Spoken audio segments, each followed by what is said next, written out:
ಗೋಲಿ ಬಜ್ಜಿ ಅಂದರೆ ಸಾಮಾನ್ಯವಾಗಿ ಎಲ್ಲರಿಗೂ ಇಷ್ಟ ಇರುತ್ತೆ. ಇವತ್ತು ಮನೆಯಲ್ಲಿನೇ ಹೋಟೆಲಲ್ಲಿ ಸಿಗುವಷ್ಟೇ ರುಚಿಯಾಗಿರುವಂಥ, ಪರ್ಫೆಕ್ಟ್ ಆಗಿರುವಂಥ ಗೋಲಿ ಬಜ್ಜಿನ ಯಾವ ಥರ ಮಾಡೋದಂತ ತೋರಿಸ್ತಾ ಇದ್ದೀನಿ. ರೆಸಿಪಿ ಅಂತೂ ತುಂಬಾ ಸಿಂಪಲ್ ಆಗಿದೆ, ಬಟ್ ರುಚಿ ಮಾತ್ರ ಪರ್ಫೆಕ್ಟ್ ಆಗಿ ಬರುತ್ತೆ.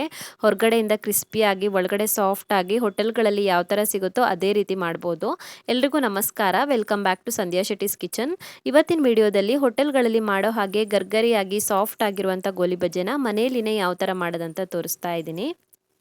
ಗೋಲಿ ಬಜ್ಜಿ ಮಾಡೋದಕ್ಕೆ ಫಸ್ಟಿಗೆ ನಾನಿಲ್ಲಿ ಒಂದು ಬೌಲ್ಗೆ 1 ಕಪ್ ಆಗೋಷ್ಟು ಮೈದಾ ಹಿಟ್ಟನ್ನು ಹಾಕ್ಕೊಳ್ತಾ ಇದ್ದೀನಿ. 1 ಕಪ್ ಆಗೋಷ್ಟು ಮೈದಾ ಹಿಟ್ಟಿಗೆ 3/4 ಕಪ್ ಆಗೋಷ್ಟು ಮೊಸರನ್ನ ತಗೋಬೇಕು. ಸೊ ಮೊಸರು ಸಾಧ್ಯ ಆದರೆ ಹುಳಿ ಇರುವಂಥ ಮೊಸರನ್ನೇ ತಗೊಳ್ಳಿ. ಹಾಗೆಯೇ ಇದಕ್ಕೆ 1 ಟೇಬಲ್ ಸ್ಪೂನ್ ಆಗೋಷ್ಟು ಸಣ್ಣಗೆ ಹೆಚ್ಕೊಂಡಿರುವಂಥ ಹಸಿಮೆಣಸಿನಕಾಯಿ ಹಾಕ್ಕೊಳ್ತಾ ಇದ್ದೀನಿ. 1 ಟೇಬಲ್ ಸ್ಪೂನ್ ಆಗೋಷ್ಟು ಸಣ್ಣಗೆ ಹೆಚ್ಕೊಂಡಿರುವಂಥ ಶುಂಠಿ, 1 ಟೇಬಲ್ ಸ್ಪೂನ್ ಆಗೋಷ್ಟು ಸಣ್ಣಗೆ ಹೆಚ್ಕೊಂಡಿರುವಂಥ ಕರಿಬೇವು, 2 ಟೇಬಲ್ ಸ್ಪೂನ್ ಆಗೋಷ್ಟು ಚೆನ್ನಾಗಿ ಹೆಚ್ಕೊಂಡಿರುವಂಥ ಕೊತ್ತಂಬರಿ ಸೊಪ್ಪು, 1 ಟೇಬಲ್ ಸ್ಪೂನ್ ಆಗೋಷ್ಟು ಸಣ್ಣಗೆ ಹೆಚ್ಕೊಂಡಿರುವಂಥ ತೆಂಗಿನಕಾಯಿ, ಕೊಬ್ಬರಿ, ಅರ್ಧ ಚಮಚ ಆಗೋಷ್ಟು ಜೀರಿಗೆ ಹಾಕ್ಕೊಳ್ತಾ ಇದ್ದೀನಿ. ಜೀರಿಗೆನ ಸಾಧ್ಯ ಆದರೆ ಲೈಟಾಗಿ ಜಜ್ಜಿಬಿಟ್ಟು ಹಾಕ್ಕೊಳ್ಳಿ. 2 ರಿಂದ 3 ಚಿಟಿಕೆ ಆಗೋಷ್ಟು ಇಂಗು, 1 ಟೇಬಲ್ ಸ್ಪೂನ್ ಆಗೋಷ್ಟು ಸಕ್ಕರೆ ಹಾಕ್ಕೊಳ್ತಾ ಇದ್ದೀನಿ. ಅರ್ಧ ಟೇಬಲ್ ಸ್ಪೂನ್ ಆಗೋಷ್ಟು ಉಪ್ಪು ಹಾಕ್ಕೊಳ್ತಾ ಇದ್ದೀನಿ. ನೀವು ರುಚಿಗೆ ತಕ್ಕಂತೆ ಉಪ್ಪನ್ನು ಚೇಂಜ್ ಮಾಡ್ಕೊಳ್ಳಿ. ನಾನಿಲ್ಲಿ ಅರ್ಧ ಚಮಚ ಉಪ್ಪು ಹಾಕ್ಕೊಂಡಿದ್ದೀನಿ. ಇವಾಗ ಇದಕ್ಕೆ ಹೋಟೆಲ್ಗಳಲ್ಲಿ ಹಾಕುವಂಥ ಸೀಕ್ರೆಟ್ ಐಟಮನ್ನು ಹಾಕ್ತಾ ಇದ್ದೀನಿ. ಹೋಟೆಲ್ಗಳಲ್ಲಿ ಗೋಲಿ ಬಜ್ಜಿಗೆ ಸ್ವಲ್ಪ ಉದ್ದಿನ ಹಿಟ್ಟು ಅಥವಾ ದೋಸೆ ಹಿಟ್ಟನ್ನು ಹಾಕ್ತಾರೆ. ಈ ಥರ ದೋಸೆ ಹಿಟ್ಟು ಅಥವಾ ಉದ್ದಿನ ಹಿಟ್ಟು ಹಾಕೋದ್ರಿಂದ ರುಚಿ ತುಂಬಾ ಚೆನ್ನಾಗಿ ಬರುತ್ತೆ. ನಾನಿಲ್ಲಿ ದೋಸೆ ಹಿಟ್ಟು ಹಾಕ್ಕೊಂಡಿದ್ದೀನಿ, 1/4 ಕಪ್ ಆಗೋಷ್ಟು ಹಾಕ್ಕೊಂಡಿದ್ದೀನಿ. ಇವಾಗ ಇದನ್ನು ಮಿಕ್ಸ್ ಮಾಡ್ಕೊಳ್ಳೋಣ. ಒಂದೇ ಸಲಕ್ಕೆ ನೀರು ಹಾಕಬೇಡಿ, ಸ್ವಲ್ಪ ಸ್ವಲ್ಪನೇ ನೀರು ಹಾಕ್ಕೊಳ್ಳಿ. ಮಿಕ್ಸ್ ಮಾಡ್ಕೊಳ್ತಾ ಹೋಗಿ, ಸ್ವಲ್ಪ ಸ್ವಲ್ಪನೇ ನೀರು ಹಾಕ್ಕೊಳ್ತಾ ಮಿಕ್ಸ್ ಮಾಡ್ಕೊಳ್ತಾ ಹೋಗಿ. ಜಾಸ್ತಿ ದಪ್ಪನೂ ಕಲಿಸ್ಕೊಳ್ಬಾರ್ದು, ಜಾಸ್ತಿ ತೆಳುನೂ ಇರಬಾರ್ದು. ಇವಾಗ ಇದಕ್ಕೆ ಅರ್ಧ ಚಮಚ ಆಗೋಷ್ಟು ಅಡುಗೆ ಸೋಡಾ ಹಾಕ್ಕೊಳ್ತಾ ಇದ್ದೀನಿ, ಬೇಕಿಂಗ್ ಸೋಡಾನ. ಅಡುಗೆ ಸೋಡಾ ಹಾಕೋದ್ರಿಂದ ಗೋಲಿ ಬಜ್ಜಿ ಚೆನ್ನಾಗಿ ಉಬ್ಬುತ್ತೆ ಮತ್ತು ಸಾಫ್ಟ್ ಆಗಿ ಬರುತ್ತೆ. ಅಡುಗೆ ಸೋಡಾ ಹಾಕ್ಬಿಟ್ಟು ಮತ್ತೆ ಮಿಕ್ಸ್ ಮಾಡ್ಕೊಳ್ಳೋಣ. ನೋಡಿಬಿಟ್ಟು ಮತ್ತೆ ಬೇಕಿದ್ರೆ ನೀರನ್ನು ಹಾಕ್ಕೊಳ್ಳಿ.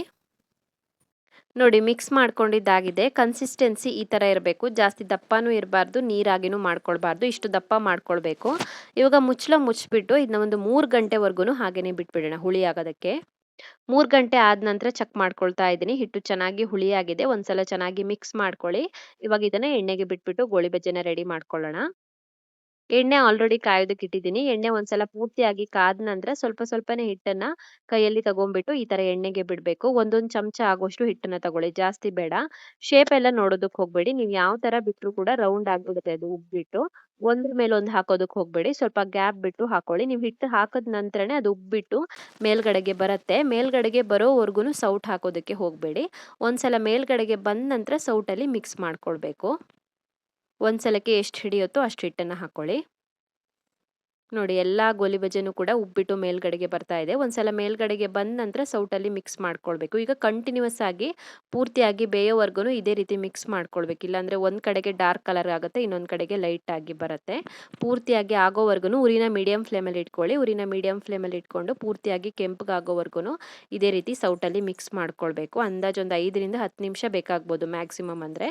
ಸೊ ಇದು ಚೆನ್ನಾಗಿ ಕಾದಿದೆ, ರಿಮೂವ್ ಮಾಡ್ಕೊಳ್ತಾ ಇದ್ದೀನಿ ಎಣ್ಣೆಯಿಂದ. ನೋಡಿ, ಕಲರ್ ಈ ಥರ ಬರಬೇಕು, ಈ ಥರ ಡಾರ್ಕ್ ಆಗಬೇಕು. ಅಲ್ಲಿವರೆಗೂ ಫ್ರೈ ಮಾಡ್ಕೊಳ್ಬೇಕು. ಒಂದ್ಸಲ ಗೋಲಿ ಬಜ್ಜಿನ ಎಣ್ಣೆಯಿಂದ ತೆಗೆದ ನಂತರ ಇನ್ನೊಂದು ಸ್ವಲ್ಪ ಹಿಟ್ಟನ್ನು ಹಾಕ್ಬಿಟ್ಟು ಸೆಕೆಂಡ್ ಬ್ಯಾಚನ್ನು ರೆಡಿ ಮಾಡ್ಕೊಳ್ಳೋಣ. ಇದೇ ರೀತಿಯಾಗಿ ಪೂರ್ತಿ ಹಿಟ್ಟಿಂದನೂ ಕೂಡ ಗೋಲಿ ಬಜ್ಜಿನ ರೆಡಿ ಮಾಡ್ಕೊಳ್ಳಿ. ರುಚಿ ಅಂತೂ ತುಂಬಾ ಚೆನ್ನಾಗಿ ಬರುತ್ತೆ ಈ ಥರ ಮಾಡಿದ್ರೆ.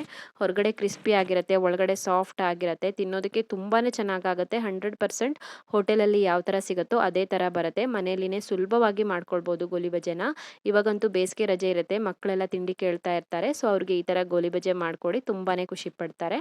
ಸೊ ಇವತ್ತು ಹಾಕಿರುವಂಥ ಈ ರೆಸಿಪಿ ನಿಮಗೆ ಇಷ್ಟ ಆಗಿದ್ದರೆ ವಿಡಿಯೋಗೊಂದು ಲೈಕ್ ಕೊಡಿ, ಕಮೆಂಟಲ್ಲಿ ತಿಳಿಸಿ ಹೇಗಿದೆ ಅಂತ.